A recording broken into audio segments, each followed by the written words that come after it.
अपने घर परिवार की बातें कर रही थीं। कोई अपने पति का जिक्र करती, कोई अपने भाई का। पास ही तीज और राखी का त्योहार आने वाला था। उसी दौरान तारावती ने गहरी सांस लेते हुए कहा, काश मेरा भी कोई भाई होता तो मेरे लिए तीज लाता, मैं भी उसे राखी बांधती। चोर ये बात ध्यान से सुन रहा था।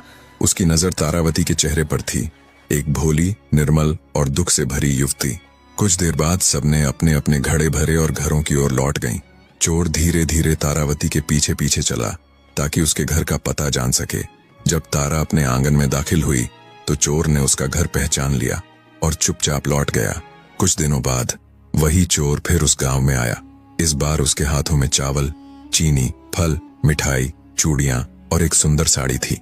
उसने गांव वालों से पूछा, भाई क्या यहाँ तारावती का घर यही कहीं है? गांव के लोगों ने सोचा कि शायद कोई उसका रिश्तेदार हो। वे बोले, हाँ, उधर सामने वो जो नीम के पेड़ के पास घर है वही तारावती का है। चोर वहां पहुंचा, दरवाजा खटखटाया। अंदर से तारावती ने दरवाजा खोला। सामने अजनबी को देखकर वह चौंक गई और बोली, आप कौन हैं और मेरे घर पर कैसे आए हैं? तभी चोर ने कहा, मैं तारावती का भाई हूँ और मुझे उससे मिलना है।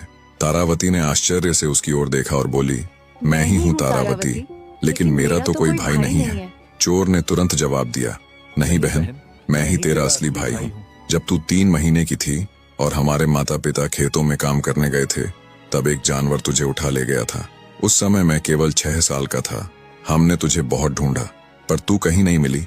आज माँ को पता चला है कि तू इस घर में रहती है, इसीलिए उन्होंने मुझे तुझे लेने के लिए भेजा है।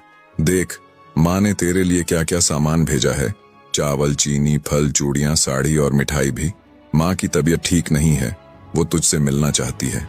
तू 2 दिन माँ के पास रुक जा, फिर मैं तुझे खुद छोड़ जाऊंगा। आगे तेरी मर्जी। तारावती की आंखों में चमक आ गई। वह भावुक होकर बोली, ठीक है भाई, मैं चलती हूँ। उसने सामान देखा तो उसका हृदय खुशी से भर गया। वह फूली नहीं समाई।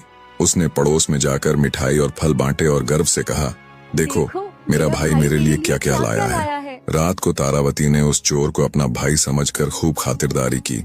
उसे भोजन कराया, बिस्तर लगाया और स्नेह से कहा, भैया कल सुबह जल्दी चलेंगे। सुबह हुई तो तारावती तैयार होकर चोर के साथ चल पड़ी। उसके मन में अपनी माँ से मिलने की बड़ी उत्कंठा थी। घर का ताला लगाकर उसने अपनी पड़ोसन से कहा, भाभी मैं अपने भाई के साथ मायके जा रही हूँ माँ से मिलने। अगर मेरा पति आ जाए तो यह चाबी उन्हें दे देना। इतना कहकर वह अपने तथाकथित भाई के साथ चल दी। कुछ दूर जाने के बाद तारावती को प्यास लगी। उसने कहा, भैया जरा पानी पिला दो। चोर बोला, थोड़ा आगे एक कुआं है, वहीं से पिला दूंगा।